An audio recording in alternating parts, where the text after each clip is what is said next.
Eta egungo erronkei erreparatuta Maili, eta aliantzez hitz egiten ari ginela aipatu nahi nizun edo galdetu nahi nizun Euskal Gehiengo Sindikalak batera ekiteaz. Apirilaren 5ean batera atera ginen kalera, soldata eta pentsio duinak elkarrekin aldarrikatzera. Zergatik da garrantzitsua batera ekitea? Bai, bada garrantzitsua azkenean, kapitalaren eta patronalaren aurrean beste indar posizio batean kokatzen gaituelako, eta eraldaketa bat edo urrats bat planteatu nahi baldin badugu, pixkat estrategia hortik pasatzen delako, eta guretzako estrategikoa da halako aldarrikapen bat, lanbide-arteko gutxieneko soldatarena, basikamente ikusten baldin badugu, edo erreparatzen baldin badiogu nori ekarriko dizkion onurak, edo kasu honetan nor dagoen gutxieneko soldatatik bera asko eta asko gehienak, sektore feminizatuak dira, prekarizatutako sektoreak, askotan ere kide arrazializatuek betetze dituzten lanak, eta orduan oso grafikoa den, diagnostiko horretatik abiatuta, uste dut, horregatik dela, estrategikoa horrelako aldarrikapen bat kokatzea agendan, eta horrelako aldarrikapen bati erantzuteko elkarlaneko estrategia bat planteatzea, askotan esan dugu ere bai, soldata arrakalaren kontrako neurri eraginkorrenetako bat, bada, lanbide-arteko gutxieneko soldataren igoera bera planteatzea. Orduan,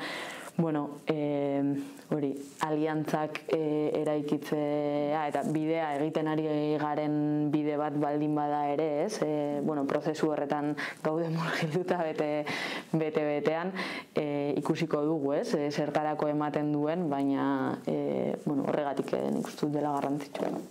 Herri gisako erronka bat izan dugu momentu honetan hizpide, eta orain galdetu nahi nizun gehiago sindikatuaren erronkez, duela gutxi, otsailean biltzar arteko batzarra egin berri duzue.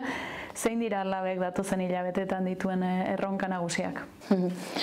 Bai, Fikoan ospatu genuen aurrekoan biltzar artekoa, eta hor pixkat, esango nuke bideia nagusi, alde batetik Euskal Herriaren eraldaketa sozialean ekarpena egiteko, nolabaiteko apustua berresten genuela, nolabait planteatzen zen, eta hau pixkat lotuta, borroka sindikalaren, nolabaiteko olatu edo ziklo honetan dauden borroketan urrats bat eman dela eta ematen ari garela, nolabait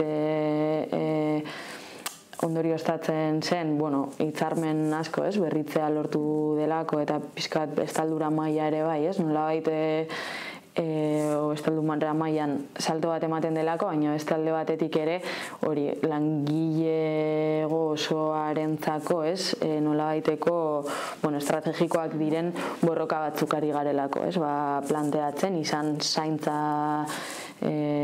sistema publiko komunitarioaren aldeko, borroka zikloa bera, edo esan dugun, lanbide-arteko soldatarena. Eta horrekin batera, nolabait, testu inguruan, jada ezinbestekoa den beste elementu bat ere bai, trantsizioko sozialari labek nola aurre egin, nolabait, nola aurre egin behar dion estrategiaren inguruan, aritu ginen, hor badagoelako gaur egun jada,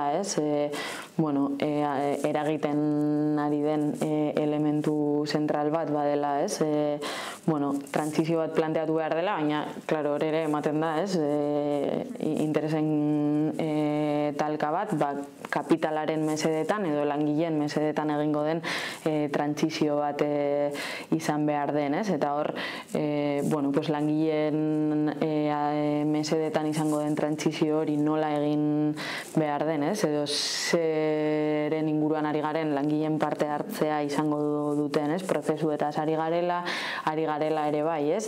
Azkenean paradigma aldaketa batetaz, ze enpleguri eman nahi diogun edo eman behar diogun lehentasuna eta zeintzuei ez? Hor debate bat ireki behar dela, ez? Eta, planteatu behar dela nolabait berriro ere, ez? Gure ustetan, bizitzarako ezinbestekoak diren lan guzti horiei, ez? Zentralidadea eman eta horiek baloratu eta enplegu berriak, ez?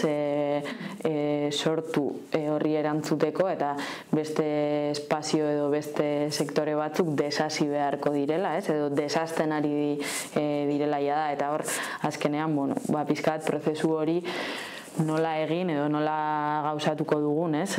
Guretzako hori trantsizio ekosozialista bat planteatu behar da, bere horretan ere bai, ez? Eta eztabaidan ere ateratzen zen, ez? Ikuspegi ekofeminista bat ere bai, ez? Izan beharko duen trantsizio bat izan behar dela, ez? Eta bere horretan, hori edo pizkateko feminismotik egindako ekarpenetatik ere bai edango duena.